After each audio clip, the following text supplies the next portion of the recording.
Hello बच्चों, आप सब कैसे हो। और मैं उम्मीद करती हूँ कि आप सब बहुत अच्छे होंगे और बहुत अच्छे से पढ़ाई कर रहे होंगे। बच्चों, मैं हूँ आपकी आसमानी मैम और आज मैं बतलाऊंगी आप लोगों को वाक्य विचार। वाक्य विचार क्या है, तो आइए हम देखते हैं वाक्य विचार क्या है। ठीक है,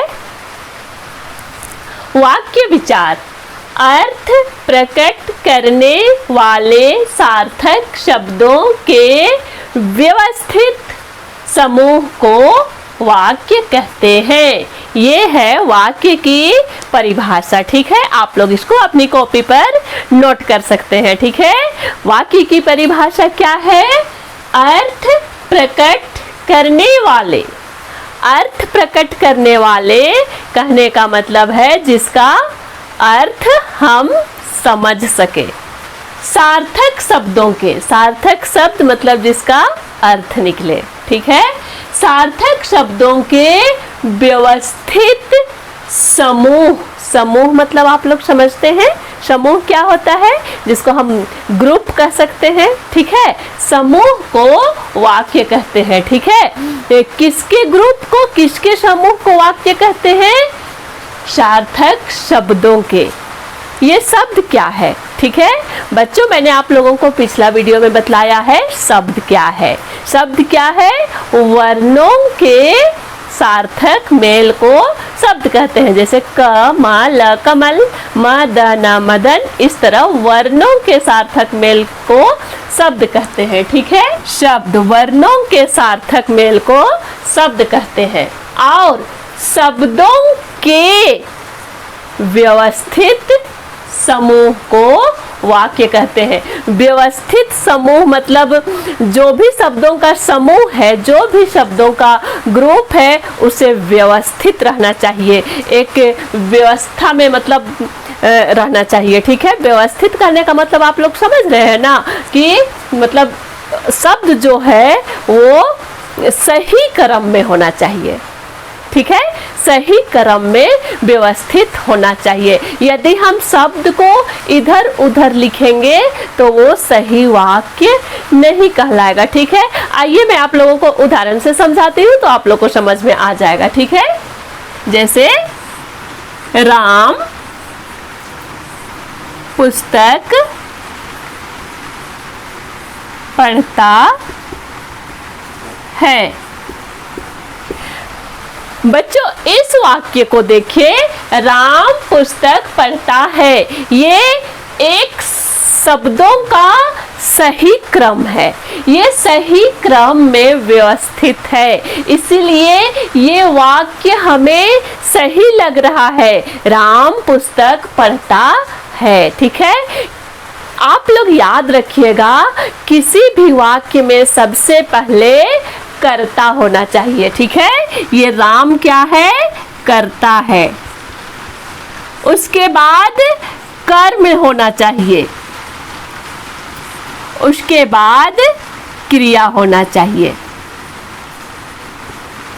ठीक है, किसी भी वाक्य में सबसे पहले कर्ता लिखा जाता है, उसके बाद कर्म लिखा जाता है, उसके बाद क्रिया लिखा जाता है। अगर हम इस तरह से वाक्य को लिखें तो ये शब्दों का व्यवस्थित समूह हो गया और ये सही वाक्य हो गया। बच्चों, अगर मान लीजिए इसको हम अव्यवस्थित लिखे, मतलब इसको इधर उधर लिखे, हम सही क्रम में इसको ना लिखे, मान लीजिए हम इसको इस तरह लिखे, पढ़ता है पुस्तक राम। हम इस तरह से लिखे, हम इसमें सबसे पहले क्रिया लिखे, उसके बाद कर्म लिखे, उसके बाद कर्ता लिखे। अब आप ही लोग बताइए, क्या ये वाक्य सही लग रहा है? अर्थ तो हमें समझ आ रहा है कि राम पुस्तक पढ़ता है, अर्थ सेम है, अर्थ हमें पता चल जा रहा है, लेकिन क्या ये वाक्य सही लग रहा है? बिल्कुल नहीं, ये अव्यवस्थित है, ये शब्दों का सही क्रम नहीं है, इसलिए ये वाक्य हमें बिल्कुल बिल्कुल बिल्कुल अटपटा लग रहा है। ठीक है, ये सही नहीं है। पढ़ता है पुस्तक राम, बिल्कुल सही नहीं है। ठीक है, ये सही है, राम पुस्तक पढ़ता है। तो आप लोग समझ गए कि वाक्य क्या है? अर्थ प्रकट करने वाले सार्थक शब्दों के व्यवस्थित समूह को वाक्य कहते हैं। ठीक है, तो बच्चों अब हम इससे आगे जानेंगे कि वाक्य के कितने अंग होते हैं। तो आइए मैं आप लोगों को बतलाती हूँ वाक्य के कितने अंग होते हैं। वाक्य के अंग, ठीक है, वाक्य के 2 अंग होते हैं। पहला है उद्देश्य और दूसरा है विधेय। ठीक है, तो ये उद्देश्य क्या है और विधेय क्या है, इससे भी जानना जरूरी है। ठीक है, तो आइए हम लोग जानते हैं उद्देश्य क्या है और विधेय क्या है। सबसे पहले हम देखते हैं उद्देश्य क्या है। वाक्य में जिसके बारे में कुछ कहा जाता है वह उद्देश्य कहलाता है। यह है उद्देश्य की परिभाषा। ठीक है, और हम देखते हैं अब विधेय की परिभाषा। वाक्य में उद्देश्य के विषय में जो कुछ कहा जाता है वह विधेय कहलाता है। ठीक है, ये है उद्देश्य, ये है विधेय। हम दोनों की परिभाषा जान गए। ठीक है, आप लोग इसे अपनी कॉपी में नोट कर सकते हैं, उद्देश्य की परिभाषा और विधेय की परिभाषा। ठीक है, तो जब तक मैं आप लोगों को उदाहरण के द्वारा नहीं समझाऊंगी आप लोग को समझ में नहीं आएगा। इसीलिए आइए मैं आप लोगों को एक उदाहरण के द्वारा समझाती हूँ। ठीक है, मैं यहाँ एक वाक्य लिख रही हूँ। बच्चे पढ़ रहे हैं। बच्चों ये है ये वाक्य। अब हम इसमें समझेंगे इसमें उद्देश्य कौन है और विधेय कौन है। ठीक है, तो उद्देश्य की परिभाषा क्या है? वाक्य में जिसके बारे में कुछ कहा जाता है। ठीक है, तो इस वाक्य को आप लोग ध्यान से देखिए कि यहाँ किसके बारे में बात हो रही है। बच्चे पढ़ रहे हैं, पढ़ रहे हैं, लेकिन ये पढ़ने का काम कौन कर रहा है? किसके बारे में कहा जा रहा है कि पढ़ रहे हैं? हमें इस चीज को समझना है कि किसके बारे में कहा जा रहा है, पढ़ रहे हैं। तो बच्चों इस वाक्य को ध्यान से देखिए, इसमें बच्चे के बारे में कहा जा रहा है। ठीक है, बच्चे के बारे में कहा जा रहा है कि बच्चे पढ़ रहे हैं। पढ़ने का काम कौन कर रहा है? बच्चा कर रहा है। ठीक है, और परिभाषा क्या कर रहा है? जिसके बारे में कुछ कहा जाता है वही उद्देश्य है।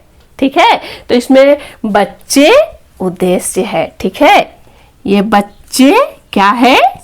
उद्देश्य है।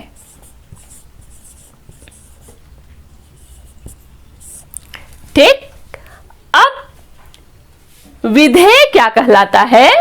वाक्य में उद्देश्य के विषय में। ठीक है, आप लोग ध्यान से समझिएगा। वाक्य में उद्देश्य के विषय में जो कुछ कहा जाता है, ठीक है, उसे विधेय कहते हैं। तो बच्चों हम इस वाक्य में देखें कि बच्चे उद्देश्य है और उद्देश्य के विषय में जो कहा जाता है वो विधेय है। ठीक है, तो उद्देश्य के विषय में क्या कहा जा रहा है कि पढ़ रहे हैं, बच्चे उद्देश्य है, और उद्देश्य के विषय में बताया जा रहा है कि बच्चे पढ़ रहे हैं, इसीलिए पढ़ रहे हैं ये विधेय कहलाएगा। ठीक है, आप लोग समझ गए उद्देश्य क्या है और विधेय क्या है। ठीक है, वाक्य में जिसके बारे में कुछ कहा जाता है उद्देश्य कहलाता है। वाक्य में उद्देश्य के विषय में जो कुछ कहा जाता है उसे विधेय कहते हैं। ठीक है, मैं उम्मीद करती हूँ कि आप लोग इस उदाहरण के द्वारा उद्देश्य क्या है और विधेय क्या है अच्छी तरह से समझ गए होंगे। ठीक है, तो बच्चों आज हमने क्या सीखा? आज हमने सीखा कि वाक्य विचार क्या है और वाक्य के कितने अंग हैं। वाक्य के 2 अंग हैं, उद्देश्य और विधेय। फिर हमने सीखा कि उद्देश्य क्या है और विधेय क्या है, और मैं उम्मीद करती हूँ कि इस उदाहरण के द्वारा आप लोग उद्देश्य और विधेय समझ गए होंगे। बच्चों, मैं आप लोगों को इससे आगे बतलाना चाहती हूँ उद्देश्य का विस्तार और विधेय का विस्तार। ठीक है, उद्देश्य का विस्तार क्या है और विधेय का विस्तार क्या है, और उद्देश्य का विस्तार और विधेय का विस्तार मैं आप लोगों को अगला वीडियो में बतलाना चाहती हूँ, क्योंकि अगर एक ही वीडियो बहुत लंबा हो जाएगा तो आप लोग उब जाएंगे। ठीक है, तो उद्देश्य का विस्तार और विधेय का विस्तार जानने के लिए आप लोग मेरा अगला वीडियो जरूर से जरूर देखिए, और अगर अभी तक आपने मेरे चैनल को सब्सक्राइब नहीं किया है तो प्लीज़ इसे सब्सक्राइब कर ले। और मैं आज का वीडियो यही समाप्त करती हूँ, और मैं आपसे मिलती हूँ एक नए वीडियो में नए टॉपिक के साथ। तब तक के लिए बाय बाय।